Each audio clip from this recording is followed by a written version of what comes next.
രക്തസാക്ഷികൾ ഏതൊരു പ്രസ്ഥാനത്തിന്റെയും അഭിമാനമാണ്, വികാരമാണ്. ആവേശം കുറയുമ്പോൾ അണികൾക്ക് പകർന്നു നൽകാനുള്ള ഇന്ധനമാണ്. പക്ഷേ ആ രക്തസാക്ഷികളുടെ പേരിൽ പിരിച്ചെടുക്കുന്ന പണം സ്വന്തം കീശ വീർപ്പിക്കാൻ ഉപയോഗിക്കുന്ന അവസ്ഥയിലേക്ക് CPM എന്ന പാർട്ടി അധപ്പതിച്ചു കഴിഞ്ഞിരിക്കുന്നു. പാവപ്പെട്ടവന്റെ പാർട്ടി എന്ന് പറഞ്ഞിട്ട് ഇപ്പോൾ കൈയിട്ട് വാരിൽ പാർട്ടിയായിട്ട് CPM പരിണമിച്ചു. പയ്യന്നൂരിൽ നിന്നും കേൾക്കുന്നത് വെറുമൊരു ആരോപണമല്ല. CPMന്റെ ഉരുക്കുകോട്ടയായ കണ്ണൂരിന്റെ ജില്ലാ കമ്മിറ്റി അംഗമായ വി കുഞ്ഞികൃഷ്ണൻ നടത്തിയത് ഒരു ഞെട്ടിക്കുന്ന വെളിപ്പെടുത്തലാണ്. ധനരാജ് രക്തസാക്ഷിയുടെ കുടുംബത്തിന് സമാഹരിച്ച ഫണ്ട് പോലും തട്ടിയെടുത്തു എന്നാണ് വെളിപ്പെടുത്തൽ. MLA TA മധുസൂദനെതിരെയാണ് വിരൽ ചൂണ്ടുന്നത്. കാര്യം ഇങ്ങനെയാണ്. ധനരാജ് കൊല്ലപ്പെടുന്നത് 2016 ജൂലൈ 11. ഈ വർഷം തന്നെ ഫണ്ട് പിരിക്കാൻ പാർട്ടി തീരുമാനിച്ചു. പാർട്ടി പ്രവർത്തനത്തിന്റെ ഭാഗമായിട്ട് ഒരാൾ കൊല ചെയ്യപ്പെടുമ്പോൾ ആ കുടുംബത്തെ അനാഥമാക്കാൻ കഴിയില്ല എന്നാണ് പാർട്ടി തീരുമാനം. കൂടാതെ കുടുംബത്തിന് സഹായമെന്ന നിലയിൽ ഒരു തുക നിക്ഷേപിക്കാനും തീരുമാനിച്ചു. വീട് നിർമ്മിച്ചു കൊടുക്കലും കേസ് നടത്തലുമായിരുന്നു ഫണ്ട് കൊണ്ടുള്ള പ്രധാന ലക്ഷ്യം.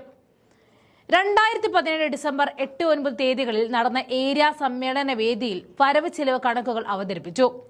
പിന്നീട് വീട് നിർമ്മാണം ഉൾപ്പെടെ നടന്നുവെങ്കിലും 2021 വരെയുള്ള കണക്കുകൾ അവതരിപ്പിച്ചതേയില്ല. 2020 താൻ പാർട്ടി ഏരിയ സെക്രട്ടറി ആയതെന്നും കുഞ്ഞികൃഷ്ണൻ ഇവിടെ പറയുന്നുണ്ട്. 2021 കണക്ക് ചോദിച്ചിട്ടും ലഭിച്ചിട്ടില്ല.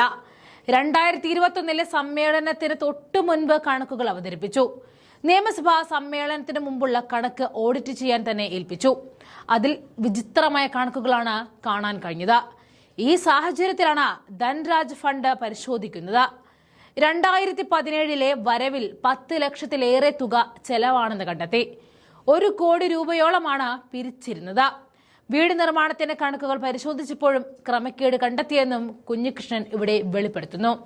ഈ നിർണായകമായ വെളിപ്പെടുത്തൽ അദ്ദേഹം നടത്തിയിരിക്കുന്നത് Asianet news assistant executive editor Vinu V ജോണിന് നൽകിയ പ്രത്യേക അഭിമുഖ വേദിയിലായിരുന്നു.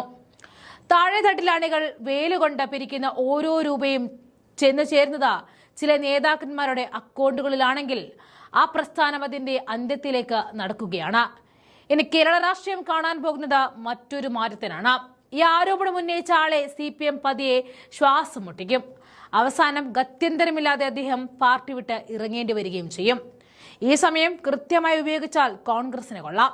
പഴയ കാലത്ത് കമ്മ്യൂണിസ്റ്റുകാർ സ്വന്തം വീട് പോലും വിറ്റ് പാർട്ടിക്ക് നൽകുന്ന ഒരു കാലമുണ്ടായിരുന്നു. ഇന്നത്തെ പുതിയ കമ്മ്യൂണിസ്റ്റുകാർ പാർട്ടി ഫണ്ട് മോഷ്ടിച്ച് സ്വന്തം സ്വത്ത് ഉണ്ടാക്കിയെടുക്കുകയാണ്. അഴിമതി കാണിച്ചവനെ ശിക്ഷിക്കുന്നതിന് പകരം അവരെ അരിയിട്ട് വഴിക്കാനാണ് CPMന് എന്നെന്നും ഇഷ്ടം.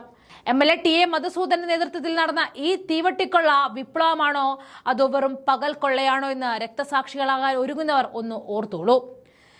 നിങ്ങൾ പോയാൽ പാർട്ടിക്കൊന്നുമില്ല. അവർക്ക് കീശ വീർപ്പിക്കാനുള്ളൊരു വഴി മാത്രമാണ് നിങ്ങളുടെ ആ രക്തസാക്ഷിത്വം.